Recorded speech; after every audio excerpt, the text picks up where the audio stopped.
Hello my crochet family.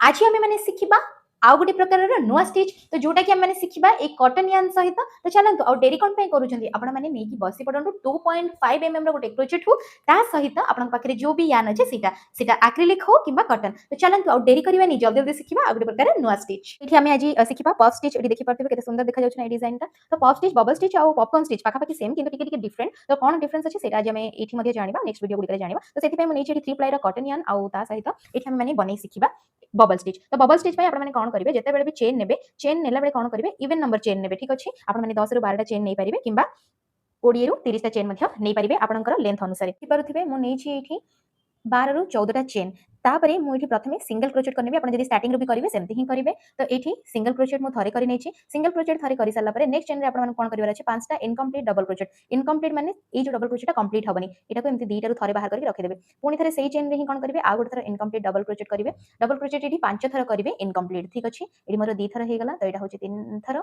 ये करने 4 थर ये मोर कंप्लीट हो 5 थर इनकम्प्लीट डबल क्रोचेट। तो इनकम्प्लीट डबल क्रोचेट कलापर ये मोर जो हुक रे रहा 6टा थ्रेड्र लाइन। तो आप कौन करेंगे ऊपर थ्रेड आनिक 6टा जाक थे बाहर करने तो हो आपंकर बबल स्टिच। आउ कौन करेंगे आप नेक्स्ट टाइम कौन करेंगे स्लीव स्टिच करेंगे लास्ट आपको कंप्लीट करार थी ना कंटिन्यू करेंगे रोटा को ये कौन करेंगे थरे करने सिंगल क्रोचेट नेक्स्ट पुणी थे सिंगल क्रोचेट आउ नेक्स्ट टाइम पुणी थे करेंगे आप 5टा इनकम्प्लीट डबल क्रोचेट। तो ये आगपटे बनीज आपंकर ये बबल स्टिच। तो ये देखिपे मुझे पूरा कंप्लीट रोटा को करी। तो यहाँ किपर भाव में कंटिन्यू होती करके रो बढ़ई पारे आ पैटर्न टा बहुत सुंदर देखा जाए। आप एमती ही प्रोजेक्ट शिखापी चाहूँगी रील टाक सेव करनी और समस्त सहित शेयर करनी।